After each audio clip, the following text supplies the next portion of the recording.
सम्मानित राष्ट्रवादी साथियों, आज कनाडा में हिंदू मंदिर को तोड़ने और हिंदू धर्म के मानने वालों के साथ दुर्व्यवहार, मारपीट इत्यादि की घटनाओं ने हम सबको यह सोचने के लिए मजबूर कर दिया है कि पूरे विश्व में सनातन धर्म को मिटाने की एक बड़ी साजिश चल रही है। और इस साजिश में अभी तक तो इस्लामिक जिहादी मुख्य रूप से थे।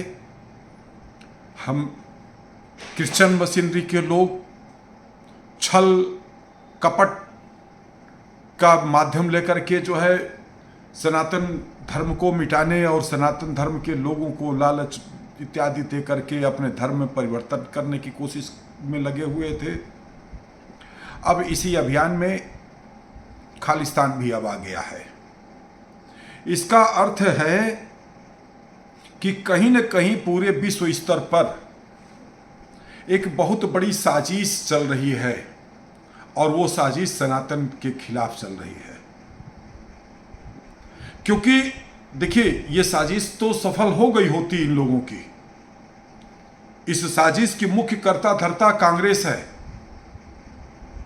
जिसने आजादी के बाद इस देश को एक धर्मनिरपेक्ष सेकुलर राष्ट्र के रूप में आगे बढ़ाया और पाकिस्तान उस समय के मुस्लिम आबादी के आधार पर एक बहुत बड़ा भूभाग पाकिस्तान को देकर के, धन संपदा को देकर के अलग इस्लामिक राष्ट्र पाकिस्तान बनवाया और फिर छल कपट के रूप में एक ढेर सारे लोग जिनका हिस्सा पाकिस्तान में दिया जा चुका था उनको यहाँ रोक लिया गया और फिर उनको आगे बढ़ाने की हर तरह से योजनाएं बनाई गई।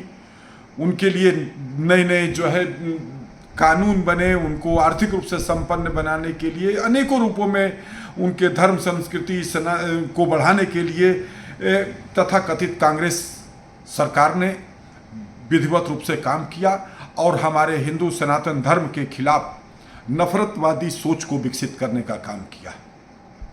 अभी कुछ दिन पहले ही आप लोगों ने सुना होगा कि राहुल गांधी कनाडा गए थे और वहाँ पे उन्होंने खालिस्तान का जो मुख्य कर्ता धर्ता है उससे मिले और इस व्यक्ति ने, मतलब ये कितना धूर्त विचारधारा का ये व्यक्ति है, मैं ये बात बोलना चाहता हूँ कि इस व्यक्ति ने वहाँ पर जाकर के क्या कहा कि भारत में सिख पंथ के लोगों का वो स्वतंत्रता पूर्वक अपना धर्म रीति रिवाज नहीं निभा पा रहे हैं, उनकी धार्मिक स्वतंत्रता बाधित हो रही है, उनके साथ जो है भारत की सरकार भेदभाव कर रही। इस प्रकार का इस व्यक्ति को मैंने तब भी कहा था कि इस व्यक्ति को देशद्रोही घोषित किया जाना चाहिए।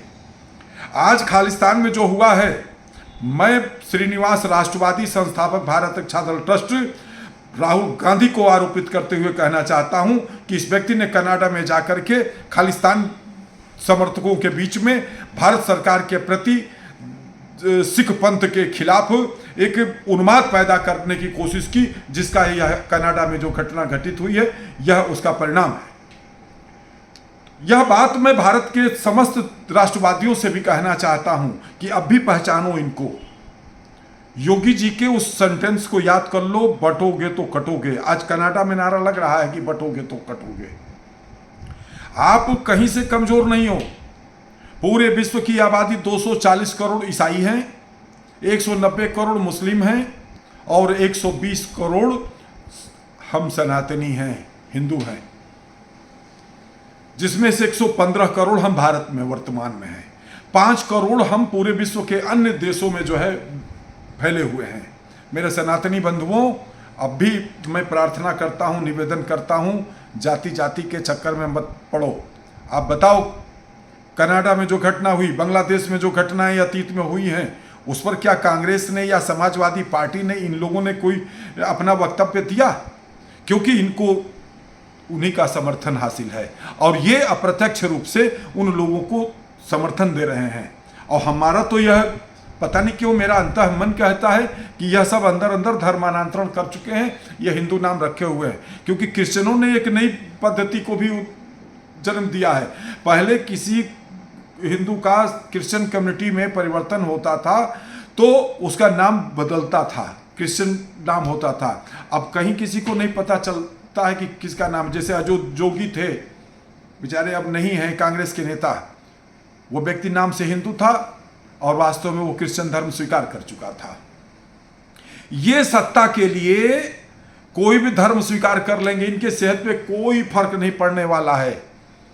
ये एक वर्ग विशेष समुदाय का वोट लेने के लिए ये किसी भी स्तर पे जा सकते हैं और हमारे आपके बीच में, हिंदुओं के बीच में जाति के आधार पर विभाजन करके उनका और हमारे बीच के मत दिग्भ्रमित लोगों का वोट लेकर के ये शासन सत्ता पे कब्जा करना चाहते हैं। और यदि ये किसी भी तरह से जो है कामयाब हो जाते हैं तो जो बांग्लादेश में हो रहा है, जो कनाडा में आज हुआ है, इस प्रकार की घटनाएं भारत में बढ़ेगी, पूरे विश्व स्तर पर बढ़ेगी। इसलिए मैं एक बात और इसमें जोड़ना चाहता हूं, हमें गर्व है अपने प्रधानमंत्री नरेंद्र मोदी जी के ऊपर, जिन्होंने आज कनाडा में जो घटना हुई है उसका तत्काल संज्ञान लेते हुए आक्रोशित भाषा में अपनी कनाडा सरकार को अपनी प्रतिक्रिया दिया है और कनाडा सरकार से कानून के तहत इस पे कार्रवाई की बात कही है।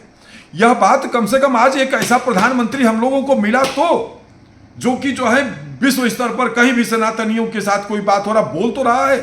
हमारे राहुल गांधी और अखिलेश यादव और लालू यादव और ये वो लोग क्या कर रहे हैं, ये सब एकदम चुप। क्यों? क्योंकि ये सब जालीदार टोपी ऑलरेडी पहन चुके हैं। ये उन्हीं षड्यंत्रकारियों के साथ कहीं ना कहीं किसी न किसी रूप में जो है अप्रत्यक्ष रूप से, प्रत्यक्ष या अप्रत्यक्ष रूप से जो है इन्वॉल्व हैं। एक बहुत बड़ी साजिश देश में जो है चल रही है। पहचानो मेरे देशवासियों, मेरे राष्ट्रवादियों, पहचानने की कोशिश करो, बटोगे तो कटोगे। संगठित हो जाओ, संगठित होने का वक्त आ गया है। और हम यह बात उन लोगों से भी कहना चाहते हैं जो लोग आज सनातन को मिटाने का सपना देख रहे हैं और सनातन के खिलाफ अभियान चला रहे हैं, मैं उनसे कहना चाहता हूं और अपने लोगों से कहना चाहता हूं, अंधेरा है चिराग जलाए रखिए, सुबह होने को है माहौल बनाए रखिए। ठीक है, आज तुम लोग जो है किसी न किसी रूप में कामयाब हो रहे हो, लेकिन यह कामयाबी तुम्हारी ज़्यादा दिन तक चलने वाली नहीं है।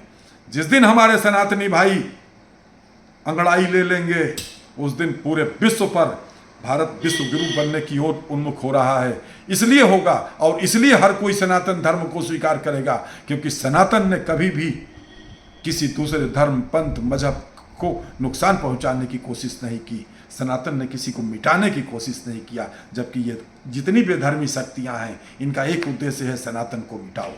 हम लोगों ने तो कभी किसी को मिटाने की बात नहीं की। ठीक है, आपको जो है बाइबिल पसंद है, आप बाइबिल पढ़ो, किसी को कुरान पसंद है कुरान पढ़े, किसी को गीता पसंद है गीता पढ़े, किसी को रामायण पसंद है रामायण पढ़े।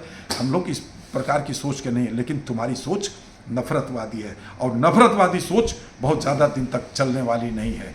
इसलिए मैं अपने प्रधानमंत्री जी को कनाडा सरकार के खिलाफ तल्ख प्रतिक्रिया देने के लिए बहुत बहुत धन्यवाद देना चाहता हूं। साथ ही मैं अनुरोध भी करना चाहता हूं कि थोड़ा सा कड़े कदम भी उठाने की दिशा में आगे बढ़ा जाए। और मैं अपने सनातनी भाइयों से यह बात कहना चाहता हूं कि पहचानो अपनों को, कौन है तुम्हारा वास्तविक हितैषी, बटोगे तो कटोगे। जय मातृभूमि, जय भारत।